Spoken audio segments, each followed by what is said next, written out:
With great power comes great responsibility.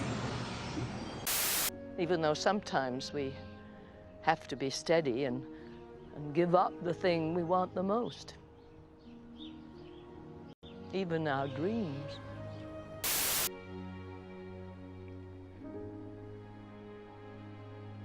I forgive you. Who are you? Spider-Man. Fight for what matters to you, no matter what. Because even if we fall short, what better way is there to live? Oh, come on, Spider-Man!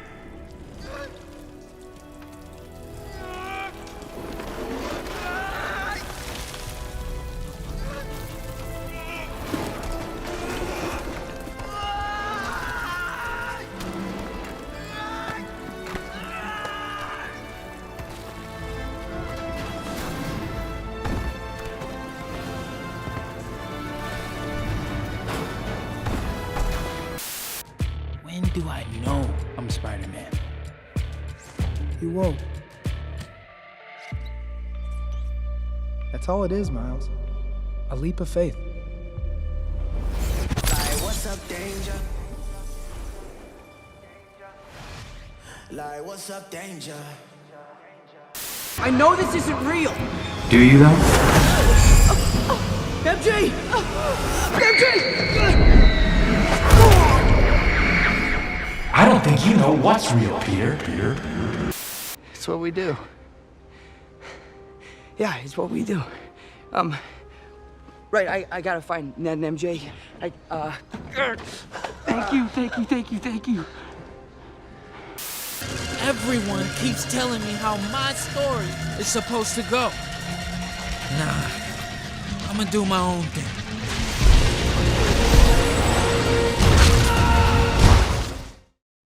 I know this video is going to piss some of you guys off, but that's okay as long as the views are booming. Also, if you're getting angry at someone's ranking of Spider-Man films, then you simply need to reevaluate life. Like, come on people, let's touch grass, it's summer. I've seen a lot of people on Twitter post their Spider-Man movie rankings via their letterbox. Some people are actually honest with their list and some people are trolling. How can you tell they're trolling? Brother, if you're putting Far From Home ahead of Spider-Man 2, then rent is basically due and you need the engagement on Twitter. So I figured, why not make a video on it? I'm a big Spider-Man fan myself, some of the films are all-time favorites of mine, and Spider-Man as a topic gets more views than others, so why not let virtual capitalism dictate my creative decisions? So we got 10 Spidey films in total. The Raimi trilogy, the MCU trilogy, the Garfield films, and the animated Spider-Verse movies. We're gonna go from 10 to 1, I'll go into detail as to why they're ranked in the spot they're in, so it'll kind of be like a micro review for each one. Yeah? Yeah! Everyone go with that? Better fucking be. Oh, and let me preface this by saying this is a personal list, but I'll probably go with the more baity title that says otherwise because this channel needs a boost. I also do want to say, I don't think there's necessarily a bad Spider-Man movie. I think there are definitely some that aren't great for sure, but they mostly range from okay to awesome. I haven't seen a Spidey film where I thought, man, that was ass. Alright, I'm yapping too much. Let's get to the goods.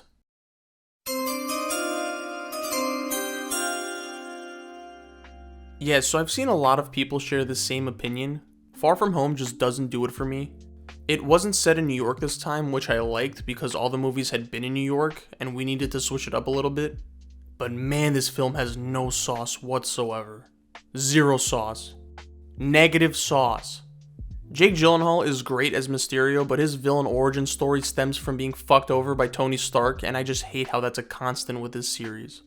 Like, I know everyone jokes about Spidey being Iron Man Jr., but he deadass is, and I actually can't stand that at all. The only memorable scene to me is the Mysterio illusions, which is all I wanted when it was announced that he was the villain. But I needed more of that! The final act is just a CGI suckfest, and overall, it's just a completely forgettable movie where I actually felt nothing. Like, I had zero emotions towards anything, which is the only time that's happened during a Spider-Man film. So thanks a lot, Far From Home.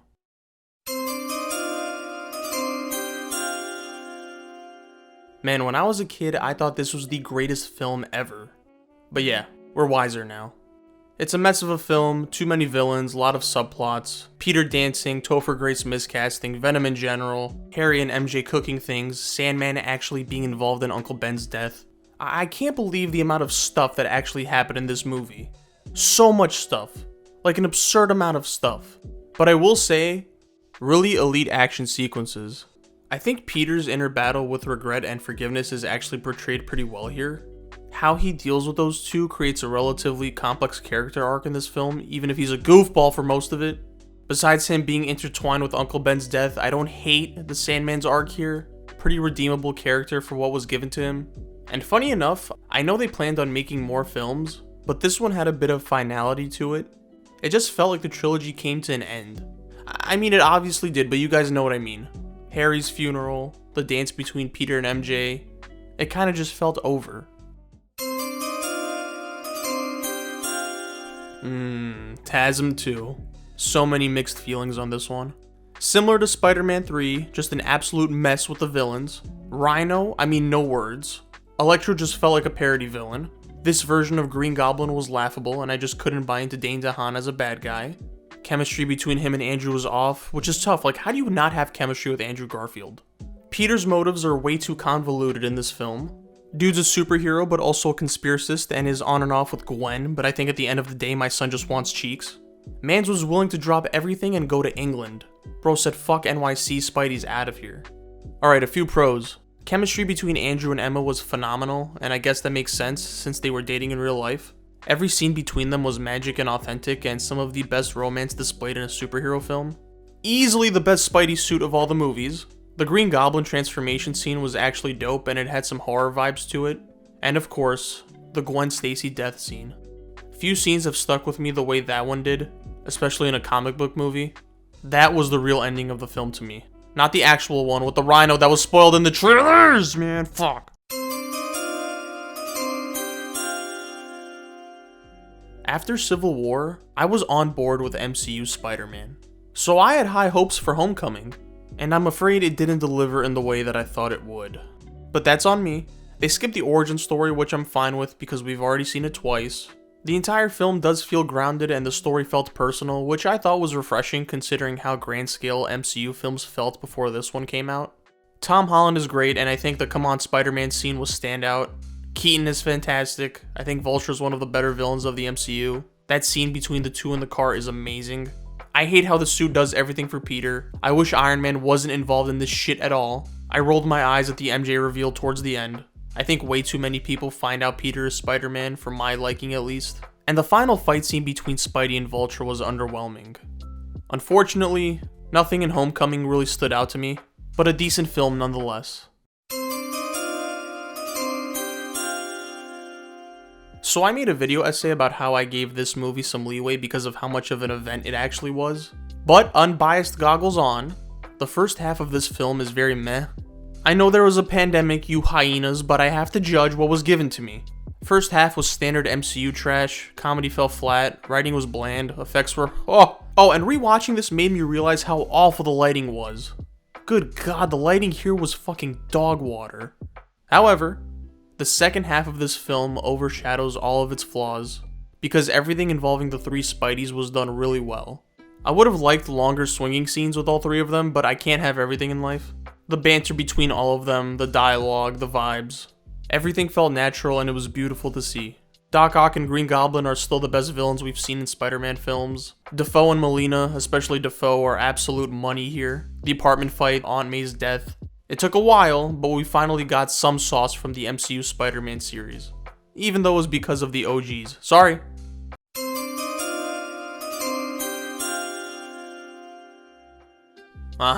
This is when we start getting controversial. The takes start getting hot. You scumbags will never make me hate this movie. The marketing for this film in particular is the reason why I don't watch trailers for anything anymore. The amount of shit that ended up being shown and the amount that was cut, I could make an entire vid on it. But yeah, I think Andrew Garfield is the best Spider-Man. I think he captures the vulnerability of the character perfectly while also having the proper comedic timing. Emma Stone is great as Gwen Stacy, said it before, but their chemistry is just A1 sauce. I went through my own hopeless romantic Tumblr phase because of their relationship in the movie. Dude, Dennis Leary is tremendous here as well, and man, his death scene was really well done. Is the film flawed? Yeah, it for sure is. Rhys Ifan did well for what he was given, but the Lizard was not a good villain at all. I think the film has way too many subplots that go absolutely nowhere, and you could have easily trimmed down a lot of it. But one thing I'll always appreciate from the TASM series is that it has its own flavor. Is that flavor for everyone? Perhaps not, but flavor nonetheless. Shout out to the crane swinging scene, by the way.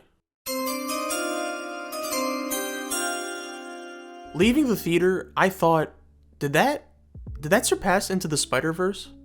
I let it marinate a bit, and then I came to my senses that Into the Spider-Verse is still better, but by very little. This is still an amazing film and it's an absolute blast. Obviously animation was off the charts, soundtrack was chef's kiss, especially Spider-Woman's theme. The writing and humor was great. Like, these Spider-Man films genuinely make me laugh. The canon event stuff was unique in my opinion. I popped when I saw Donald Glover, not gonna lie to you. But the chase scene is one of the best scenes I have ever watched. Legit ever. My god, I remember just being in awe when I was in the theater. Spider-Man 2099 is so dope, by the way. Was the ending too abrupt? I remember feeling indifferent because I thought ending on a cliffhanger perhaps makes it seem like a setup for the next movie and not its own thing. And while it is a setup, I think this movie does more than enough to stand out on its own.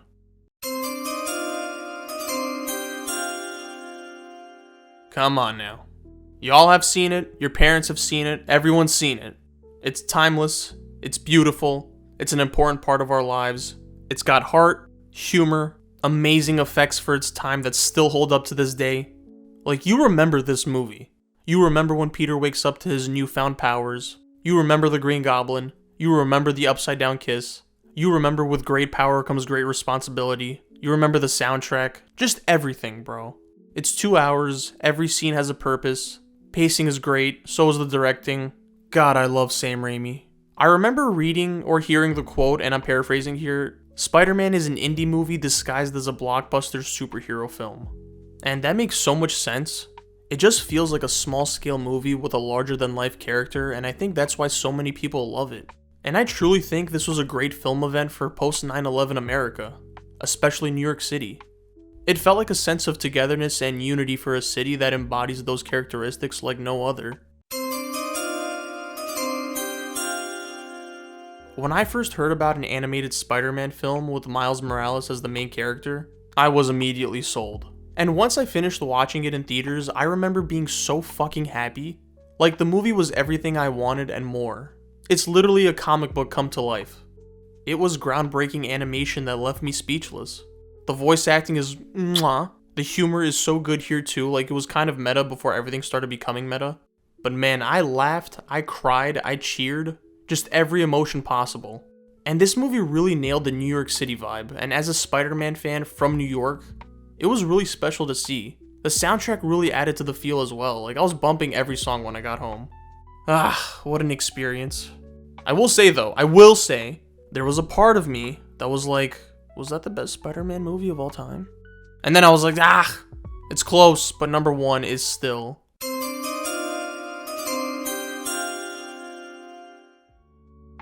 Yep. I mean, obviously, right?